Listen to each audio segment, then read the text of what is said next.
बच गए गुरु, बच गए। तो ये रियल मैड्रिड है लाडले, यहाँ 1-0 डाउन भी हम होते हैं, 1 मैन डाउन भी हम होते हैं, लेकिन फिर भी आखिरी में जीत हमारी होती है। एंड आई नो अभी सर्टेन फैन बेस आता ही होगा ये बोलने की अबे तुम लोग तो वार्डरेड हो भाई, पेनल्टी के बलबूते पर जीत रहे हो और मतलब कैसे गंदी गंदी टेक्निक अपना रहे हो, पर तुमको बोलने दो। मैं बात करना चाहूंगा किलियन एम्बाप्पे के बारे में, और मैं बात करना चाहूंगा आर्दा गुलर के बारे में। तुम लोग अभी यही सोच रहे होंगे कि भाई एम्बाप्पे तो बाप प्लेयर और आर्दा गुलर ने जो हगास मचाई है, जो ब्लंडर मचाया है, उसका क्या ही जवाब दूं। लेकिन आर्दा गुलर के फर्स्ट हाफ के स्टैट्स को उठा के देखना, तब तुम्हें पता चलेगा कि एग्जैक्टली उस लौंडे ने सिर्फ एक ब्लंडर के अलावा ना कोई मिस्टेक ऐसी कोई बड़ी करी नहीं थी। उसने इतने ज्यादा डुएल्स जीते, उसने डिफेंसिव और अटैकिंग कैरेक्टर दोनों तरीके से दिखाया, प्लस मर्साइल जो एक एक्सपीरियंस प्लेयर्स की स्क्वाड है उसके अगेंस्ट इतना अच्छा कैरेक्टर और इंटेंसिटी दिखाना इज आउटस्टैंडिंग भाई। तो चलिए बात करते हैं कल ऐसे सेंटियागो बर्नाब्यू में क्या हुआ कि रियल मैड्रिड ने 28 शॉट्स लिए जिसमें से 12 से 13 ऑन टारगेट थे, और उसके बाद भी पेनल्टीज के बलबूते पे हमें जीत हासिल हुई। अब बिना टाइम वेस्ट करे नीचे सब्सक्राइब का बटन दिया हुआ है, जल्दी से जाके ठोक दो। एक छोटा सा बेल आइकन वहां बना होगा, उसको जरूर से दबा देना, जिससे मेरी वीडियोस की आगे आने वाली नोटिफिकेशंस आपको मिलती रहेंगी और ऐसे ही वॉच अलॉन्ग्स, प्रीव्यूज एंड रिव्यूज आपको मिलते रहेंगे। फुटबॉल का प्यार बांटते रहेंगे। सबसे मजेदार बात वहां से स्टार्ट हुई जब स्टार्टिंग 11 को पूरे सोशल मीडिया पे उतारा गया कि भाई जावी भैया ने फाइनली ट्रेंड को स्टार्ट करवा दिया है। कारवाहाल बेंच है, विनीशियस जूनियर, रोड्रिगो की प्यारी सी रोटेशन आगे आती जा रही है, वो आग मूतने वाले हैं, और फ्रैंको मास्तान दोनों फाइनली स्टार्ट कर रहा था, नॉट ब्राहीम डियाज। और सारे ही रियल मैड्रिड फैंस के लिए सोने पे सुहागा से ज्यादा क्या होगा कि मैच चैंपियंस लीग का है, स्क्वाड पूरी फिट है और भाई सेंटियागो बर्नाब्यू में है। और गेम शुरू होते ही एम्बाप्पे ने जब पहले 1.5 मिनट में बाइसाइकिल मार दी ना, और जो 2.5 इंच से गोल के अंदर जाने से रह गई, मैं उस वक्त समझ गया कि भाई ये बंदा शुरुआत से आग मूतने वाला है। मेरा मुंह खुला रह गया था। मैंने कहा भाई ये कैसी इंटेंसिटी है, ये कैसी भूख है गोल्स को लेकर। और by the end of the match जब उसने 2 back to back penalty shot मारे जिसकी इंटेंसिटी बहुत तगड़ी थी, बट वो कीपर ऑडिशन दे रहा था, तो भाई वहां देख के लग गया कि दिस एम्बाप्पे इज समथिंग। ये एक ऐसा प्लेयर है जो भाई रियल मैड्रिड और मर्साइल हो या बाकी कितने भी चैंपियंस लीग के तुम बहुत सारी टीम्स को खड़ा कर दो, पर तुम्हें इस करेक्टर का प्लेयर, इस करेक्टर का बंदा ना किसी भी स्क्वाड में नहीं मिलने वाला। फिर ठीक 4 मिनट के बाद इतना घटिया पल देखने को मिला जब ट्रेंट ने अपनी हैमस्ट्रिंग पकड़ ली। मैंने कहा भैया आप अभी तो आए थे। जावी भैया से दरखास्त है कि भाई प्लीज उन्हें, प्लीज ट्रेंट को थोड़ा सा और मैचेस खेलने की शुरुआत दो। उस बंदे की आदत छूट गई, मुझे नहीं पता कैसे, but hamstring pull, come on यार।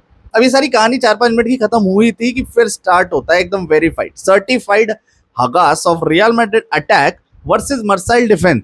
मर्साइल के डिफेंस बॉल छोड़े जा रहे हैं, पेनल्टी एरिया के बाहर बॉल दिए जा रहा है कि आओ गोल मारो, 10-10 मारो, हमारे मुंह के सामने से मारो। लेकिन वही हमारा जो अटैक है वो कह रहा है अरे भाईचारा ऑन टॉप, भाई ऐसे कैसे गोल मार देंगे, इतने चांसेस मिस। फ्रैंको मास्तान दोनों का सब कुछ बढ़िया था, वो पासिंग बढ़िया कर रहा है, ड्रिबलिंग बढ़िया कर रहा है, वो उसकी मूवमेंट्स इतनी सेक्सी कि मैंने कहा भाई पता नहीं कहां से सीख कर आ रहा है ये सब। उसके बाद जब गोल मारने की बारी है, बंदे ने कीपर के हाथों में बॉल मार रहा है, इतनी कैजुअल अप्रोच भाई क्यों? रोड्रिगो 4-4 प्लेयर्स को कटा सकता है, रोड्रिगो 4-4 डिफेंडर्स को फेंक दे रहा है, अंदर घुस रहा है, बट पास फाइनल अच्छी नहीं निकाल रहा। एम्बाप्पे को बॉल मिल रही है तो कीपर के हाथों में, कीपर के एकदम अच्छी पोजीशन, यहाँ पर मतलब कीपर खड़ा है ना उसी तरफ मारना है भाई, फार पोल ट्राई कर लेना। मतलब इतने चांसेस मिस कर दिए, मेरा चेहरा बिल्कुल ऐसा बन गया था। मैं कह रहा भाई और क्या चाहिए। फिर उसके बाद वही हुआ जो हम सबको एक्सपेक्टेड था, जो हर साल रियल मैड्रिड करती आ रही है एटलीस्ट पिछले 2 सीजन से, कि तुम इतने सारे चांसेस को अगर बरी नहीं करोगे तो उसके बाद तुम्हें झेलने को मिलेगा, और वही हुआ। मुझे समझ नहीं आया कि डीन हाउसन सेंटर बैक है कि सेंटर मिडफील्डर,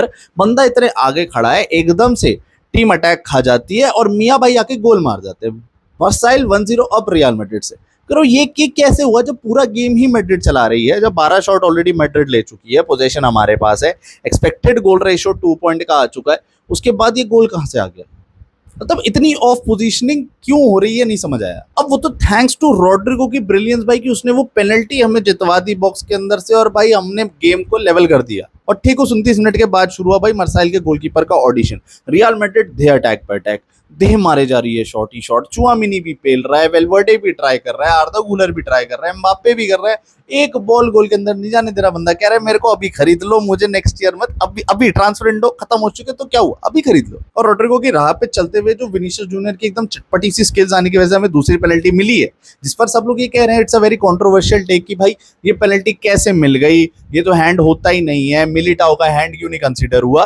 तो भाई यहाँ पर दो कंडीशन है, मैं तुम्हें पहले बता देता हूँ। मिलिटाओ के हैंड के टाइम पे उसने अपना हाथ अंदर की तरफ खींच लिया था इन ऑर्डर कि वो अपनी बॉडी को जितना नैरो कर सकता है बॉल को कम डिफ्लेक्ट करे, और जब उसने अंदर कर लिया तब बॉल उसके हाथ पे लगी, तो उसे हैंडबॉल नहीं कहते। दूसरा केस ये होता है जो मिकेल ओजियाबाल का हुआ जब रियल सोसिएडाड ने मैड्रिड के अगेंस्ट बॉल जीती थी, कि जब डिफेंडर का हाथ एक्सटेंडेड पोजीशन पर है और बॉल अगर उसके हाथ पे लग जाए तो क्लियर हैंडबॉल दी जाएगी, नो मैटर कि वो इंटेंशनल था कि अनइंटेंशनली था। कार्वाहाल का एक्सटेंडेड हैंड हुआ, मिल गई सोसिएडाड को penalty. Same goes for us, और ये चीज हमें पहले भी कुकुरेला जर्मनी वर्सेस स्पेन के अगेंस्ट भी देखने को मिली, जो बाद में कमेटी ने एक्सेप्ट किया कि हाँ अगर हाथ बाहर है तो एक्सटेंडेड कंडीशन है, एक्सटेंडेड हैंड है तो वो हैंड मिलेगा ही मिलेगा। और सारी चीजें साइड हटा दो, मैं कहूंगा कार्वाहाल भैया या एसेंसियो के साथ उठना बैठना कम कर दो। मैं आपको पहले बता रहा हूँ, उस बंदे का दिमाग खराब है, समझ आता है। आपने कैसे अपना टेम्पर लूज कर दिया गोलकीपर के चक्कर में, तुमने हमारी टीम को एकदम धर्म संकट में डाल दिया था। अगर वो सेकंड पेनल्टी नहीं मिलती तो बिल्कुल इजी मैच जो हम बहुत आसानी से 3 पॉइंट जीत सकते थे, वहां पर एक ही आता। राउंड ऑफ 16 के जाने के लिए टॉप 8 क्वालिफाई तो थोड़ी बात की बात है, क्योंकि मैन सिटी और लिवरपूल जैसी टीमें भी आने वाली हैं। उससे पहले ही मैं प्लेऑफ्स के मैच देखने वाला था।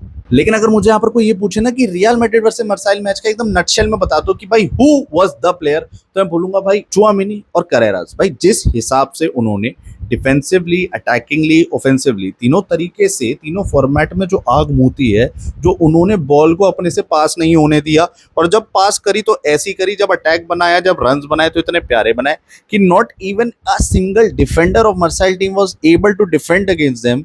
सिर्फ फाउल्स ही फाउल्स जीते जा रहे थे। चाहे येलो कार्ड मिला हो वो बात की बात है, लेकिन जिस हिसाब से उन्होंने पासेस निकाले, जिस हिसाब ने एरियल डुएल्स वॉन करे हैं, that is something which proves कि रियल मैड्रिड का डिफेंस कितना ज्यादा सॉर्टेड होता जा रहा है by the time. And no doubt ये याद रखो, अभी भी हम ट्रांजिशन फेज में ही हैं। Xabi is trying a lot of things still, काफी चीजें सॉर्टेड हो गई हैं, लेकिन हमारा डिफेंस अभी सॉर्ट होना बाकी है, अभी हमारी केमिस्ट्री इंक्रीज होना बाकी है। हर एक मैच के अंदर बस मैं एक ही चीज देख रहा हूँ, दैट इज प्रोग्रेसिव रिजल्ट्स आ रहे हैं, पॉजिटिव रिजल्ट्स आ रहे हैं कि हमारी टीम को अब मुंह उठा के कम देखना पड़ता है, और भाई बस सीधा बॉलें डल रही हैं, डिसीजन बन रहे हैं। एंड नो डाउट आप सब यही सोच रहे होंगे, मैं भी ये सोच रहा था कि भाई इस मैच की स्कोर लाइन कम से कम 3-0, 4-0, 5-0 होनी चाहिए थी, जो नहीं हुई है। जो मतलब मैं कहूंगा कि हमारे लिए बेकार है कि भाई सेंटियागो बर्नाब्यू जाना जाता है भाई चैंपियंस लीग की वाइब के लिए, मैड्रिड की चैंपियंस लीग के वाइब के लिए, और वहां पर अगर हम ऐसे बिल्कुल छोटी छोटी जीत ले रहे हैं, 10 मैन जा रहे हैं, गुस्सा हो रहे हैं, अपना काम लूज आउट कर रहे हैं, तो दैट इज समथिंग जो आगे ये दिखाता है कि अगर हमारा मैन सिटी और लिवरपूल के अगेंस्ट मैच होगा ना, तो हमारे उत्तड़ खोल के पिटेंगे, हम हमारे कच्चे उतरेंगे, हम कुछ नहीं चढ़ा पाएंगे। फिर अब वीडियो के आखिरी तक आई गए तो सब्सक्राइब तो कर ही दिया होगा, लाइक एंड शेयर करना बिल्कुल मत भूलना अपने उन सारे फुटबॉल समाज के रियल मैड्रिड दोस्तों को, कि भाई देख लो जाकर कि एक्चुअली मैच में क्या हुआ था। क्या हमारे लिए ये विन एक penalty all for their Real Madrid थी, या एक्चुअली हम डिजर्व करते थे जीतना? और मुझे कमेंट सेक्शन में जरूर बताना कि क्या मैनचेस्टर सिटी और लिवरपूल के अगेंस्ट अगर हम ऐसा खेलें तो तुम्हें लगता है हमारे जीतने के इतने से भी चांसेस हैं? हाथ ऊपर करो अगर तुम्हें लग रहा था कि इस मैच से हम 3-0, 4-0, 5-0 जीतने वाले हैं, क्योंकि मेरे को लग रहा था, और बिल्कुल हगास मचा है उस चीज पर, टट्टी हुई है, और मेरी प्रेडिक्शन की